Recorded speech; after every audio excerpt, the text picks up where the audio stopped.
Rewrite the textbooks, Young Volcanoes on the Moon, presented by Science at NASA. Back in 1971, Apollo 15 astronauts orbiting the Moon photographed something very odd. Researchers called it Ina, and it looked like the aftermath of a volcanic eruption. There's nothing odd about volcanoes on the Moon per se. Much of the Moon's ancient surface is covered with hardened lava. The main features of the Man in the Moon, in fact, are old basaltic flows deposited billions of years ago when the Moon was racked by violent eruptions. The strange thing about Ina was its age. Planetary scientists have long thought that lunar volcanism came to an end about 1 billion years ago, and little has changed since. Yet Ina looked remarkably fresh. For more than 30 years, Ina remained a mystery, a one-off oddity that no one could explain. Turns out the mystery is bigger than anyone imagined. Using NASA's Lunar Reconnaissance orbiter, a team of researchers led by Sarah Braden of Arizona State University has found 70 landscapes similar to Ina. They call them irregular mare patches, or IMPs for short.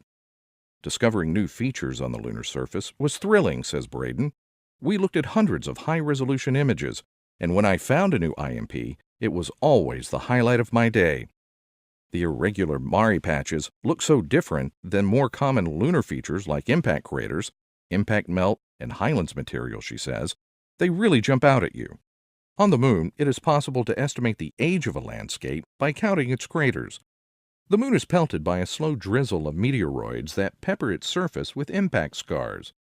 The older a landscape, the more craters it contains. Some of the IMPs they found are very lightly cratered, suggesting they are no more than 100 million years old. 100 million years may sound like a long time, but in geological terms, it's just the blink of an eye. The volcanic craters LRO found may have been erupting during the Cretaceous period on Earth, the heyday of dinosaurs. Some of the volcanic features may even be younger, 50 million years old, a time when mammals were replacing dinosaurs as dominant life forms. This finding is the kind of science that is literally going to make geologists rewrite the textbooks about the Moon, says John Keller, LRO project scientist at the Goddard Space Flight Center.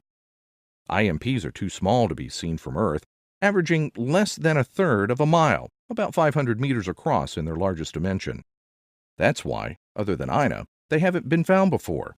Nevertheless, they appear to be widespread around the near side of the Moon. Not only are the IMPs striking landscapes, but also they tell us something very important about the thermal evolution of the Moon, says Mark Robinson of Arizona State University, the principal investigator for LRO's high-resolution camera. The interior of the Moon is perhaps hotter than previously thought. We know so little of the Moon, he continues. The Moon is a large, mysterious world in its own right, and it's only 3 days away. I would love to land on an IMP and take the Moon's temperature firsthand using a heat probe. Some people think the Moon looks dead, but I never thought so, says Robinson, who won't rule out the possibility of future eruptions. To me, it has always been an inviting place of magnificent beauty, a giant magnet in our sky drawing me towards it. Young volcanoes have only turned up the heat of the Moon's allure, says Robinson. Let's go. For more news about alien volcanoes, on the Moon and beyond, visit science.nasa.gov.